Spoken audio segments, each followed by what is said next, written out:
Hello, everyone. This is Pongo here, the director of. Okay, I'm not going to say the director of two successful movies anymore. Like, not in this video, because that introduction is getting kind of boring. Instead, I'm going to say the director of a future director's cut. More on that later. But in this video, I wanted to talk about why I support Restore the Snyderverse. Yep, I support that movement. I fully support that movement, I have to say. Not partially, but fully. And I'm sure this will come as a delight to many. Because it's no surprise that Zack Snyder's Justice League was awesome, right? I mean, I don't really have HBO Max, so I wasn't able to, see, see the movie on that platform. However, I've seen enough clips to form a sincere opinion on it. Will I do a Pongo's recap episode on it? Maybe. But I have to see enough clips. I mean, I've seen enough clips right now to form a sincere opinion about it, but I don't think I've seen enough clips to do a Pongo's recap episode. But when I have seen enough clips, I will make a Pongo's recap episode. Because from what I've seen so far, Zack Snyder's Justice League is awesome. And especially considering the story behind it. Not the movie, but how this movie was made. Right? It's amazing. Zack Snyder, he's really committed to his fans, and a lot of people are saying that he made no money off of this. Can you believe that? He did this all for his fans, and especially his late daughter. That's amazing. He's a great guy, and I've especially been paying more attention to him after he got on the wrong side of Geeks and Gamers. Yeah, of course. If someone ticks off Geeks and Gamers, then I'm paying attention. So I've been paying more attention to him ever since then. But, yeah. Aside from the fact that this whole controversy regarding Zack Snyder versus Geeks and Gamers is blown way out of proportion more than it needs to, the movement that inspired the Snyder Cut really goes a long way back, all the way to the original theatrical cut of Justice League, which, sorry guys, I liked it. Yeah, I'm guilty. I like Joss Whedon's Justice League, but don't worry, I like this one a lot better. Yeah, I'm sorry. You can attack me in the comments saying "Oh, what did you like about it? What did you like about it? You can't like that," and I'll be saying, "Look, I'm sorry, but yeah, I'm sorry." That's all I'm gonna say. But this was done a lot better, and the reason why I support Restore the Snyderverse is because I believe Warner Brothers did Snyder dirty. Like, the ending of Zack Snyder's Justice League was definitely teasing future sequels, especially with Darkseid's anti-life equation and stuff, which I would have loved to see. And then the CEO said, no more Snyder movies. Sorry, you're not getting your sequels. They did him dirty. And after he went all this way for us, he did all this for us. And how did Warner Brothers react? Saying we don't care, you're not making more movies. They basically ditched him. The most committed director so far I've seen in that studio. They ditched him. And that just made me mad hearing about that. I've been a long-time supporter of Release the Snyder Cut.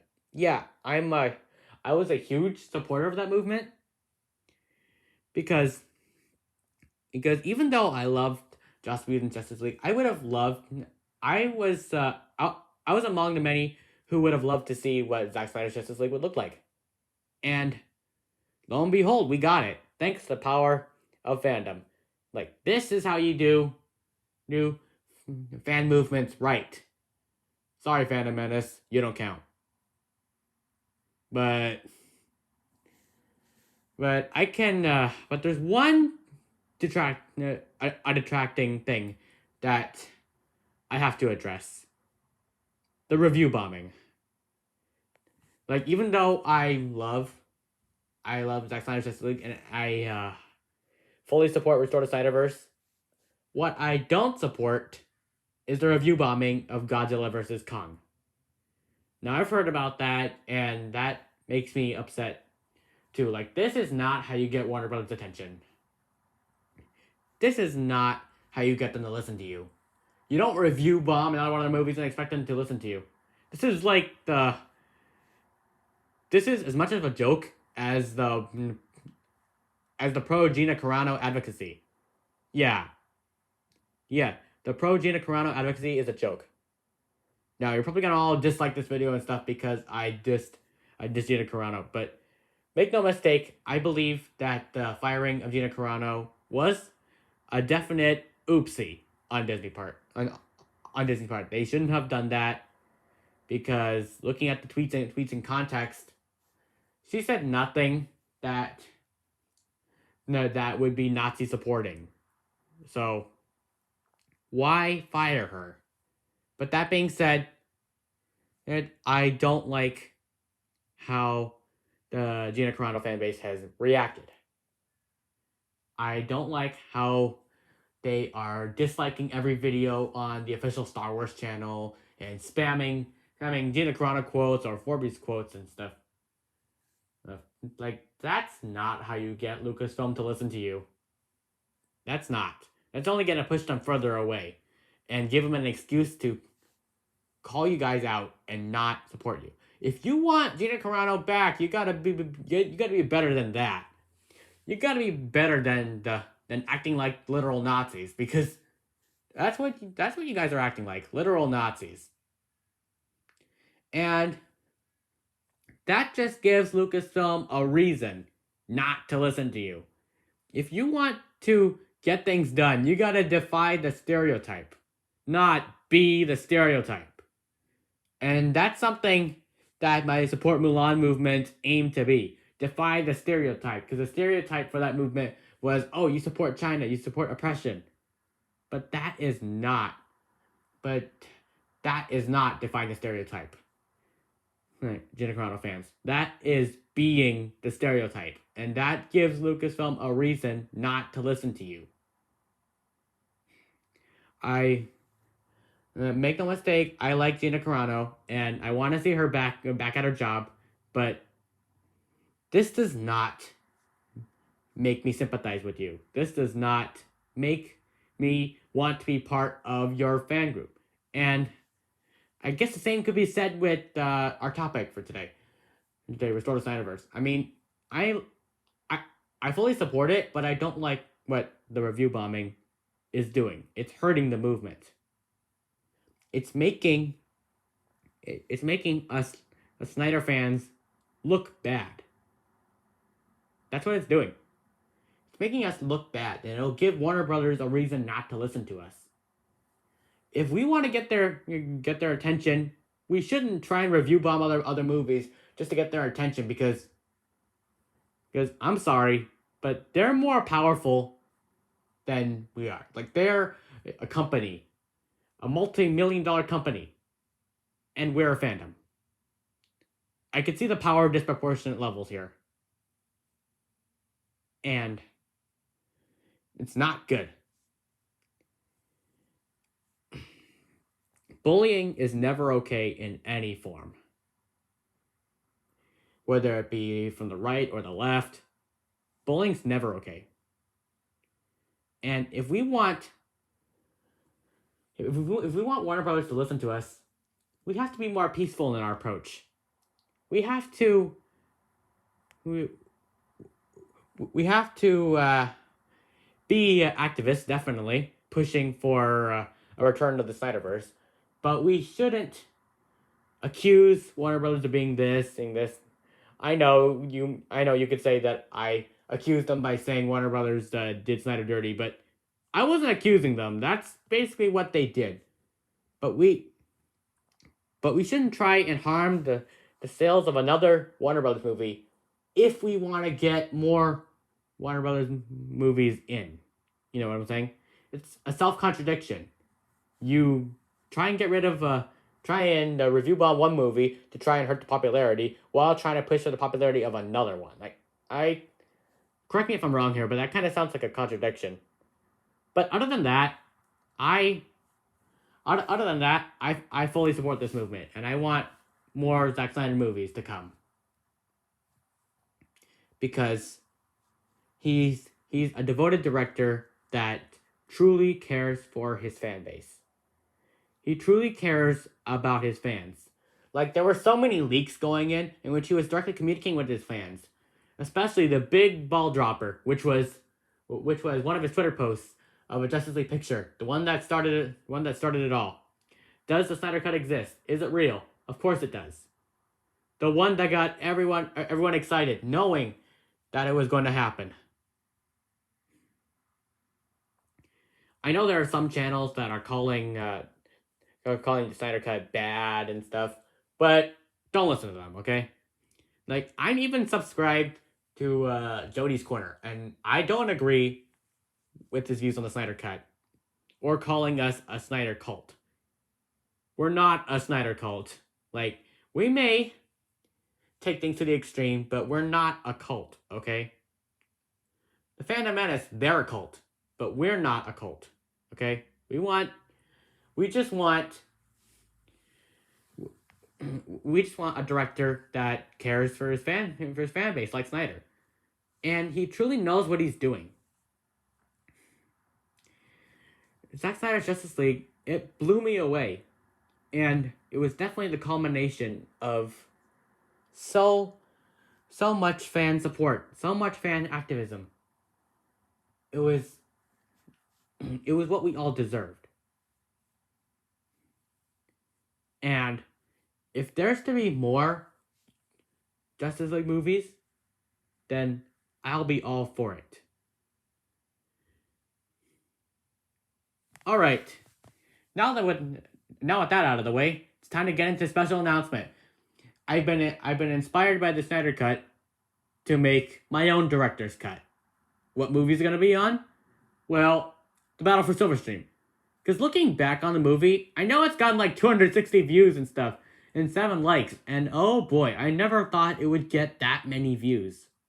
Maybe it's just the political bias that everybody loves, but it's gotten a lot of views. And honestly, I'm not sure if my director's cut could compete with it. But the reason why I'm making a director's cut is because I'm not quite satisfied with what I have. Like, the written script transitions, they're part of the problem, and there are a lot of storylines that were cut out from the film. Like, Amber Sky, that Pegasus guard that rescued Silverstream from the forest from Story Polymer and the other cultists.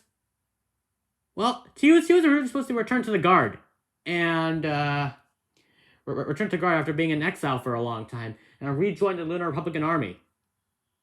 But no. Oh, I wanted to cut down the runtime, so I just had her disappear. And she was not even in the third movie.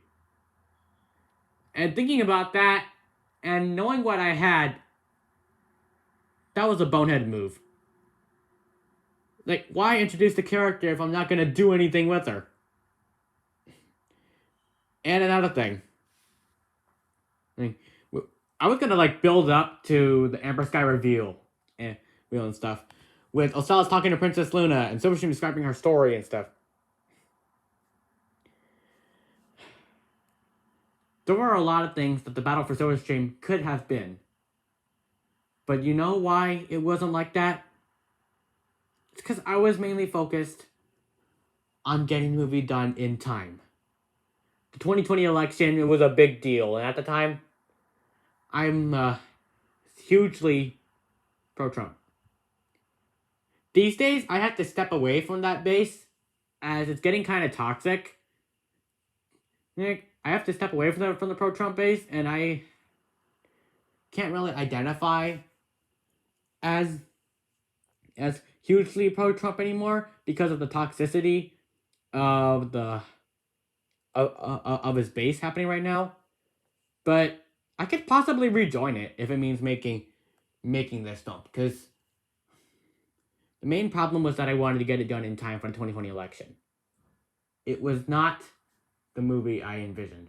Now, at the time, I was extremely proud of it, and I still am. I'm very proud of it, but I'm not that satisfied with it, if you know what I'm saying. So I'll be making a director's cut of it and advertising it to.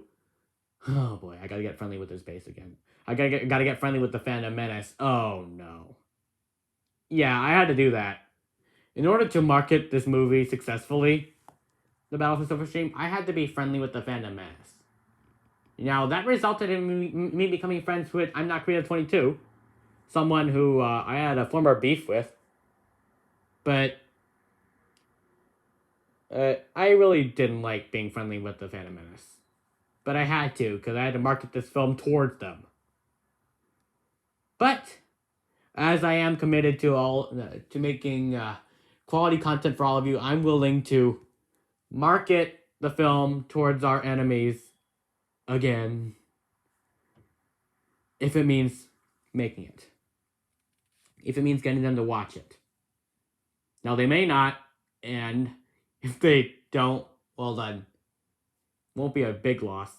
But if they do, well then, good for them. Because this movie is practically pandering towards them. So what will the director's cut have that the original cut doesn't already have? Well, it'll basically have everything that I wanted from the film. It'll be more faithful towards the original fanfiction adaptation. And it'll be better in quality. The written script transitions, they're going. I've truly graduated beyond that stage at this point. Right? As you've seen with A New Hope and The Search for Princess Twilight Sparkle, I don't need the written script transitions anymore. That was just me being too lazy to try and find the images myself. What this director cut will do is expand upon Osiris and Silverstream's friendship, add greater motivation for Osiris, definitely, and not try and be too much like Mulan 2020. There were some scenes in the film where I made it a direct shot-for-shot scene remake of the new Mulan movie because I loved it so much. It's not going to be like that, this director cut. It's going to be its own thing, while still adding some Mulan leitmotifs and stuff. I truly hope you all will support me on this project, and I hope it can be better than what you all got. Will it get 260 views? I don't know, probably not. But, hey, I'm more focused on delivering the best quality content possible for this channel. And big shout out to 347 subscribers. That proves our hard work really paid off. So yeah, I'll get the gang back together. Silverstream, Osiris, Citrine, Spark, Hawk, Atticus, everybody. I'm gonna get the whole gang back together. We're gonna make this. Okay? We're gonna make this happen. Pongo the Dalmatians, The Battle for Silverstream. That might be the title. Let's hope it works. So, thank you all for watching, and oh wait, before we go, I think I all want to answer a burning question. I want to answer a burning question you all may have watching this video. Will I make more videos promoting Restore the Snyderverse? Heck yeah, because I want to market toward that base. Will I also get some Snyder fans to watch this director's cut? Maybe, if they're interested. Then yeah. I get some fans of one director cut to watch another director's cut. Why not? So yeah, thank you all for watching. If you enjoyed this video, then please consider dropping a like and subscribing if you aren't already. Hey, and be sure to ring that bell to be notified for all videos, because it really helps us out. And may the force be with all of you. Bye.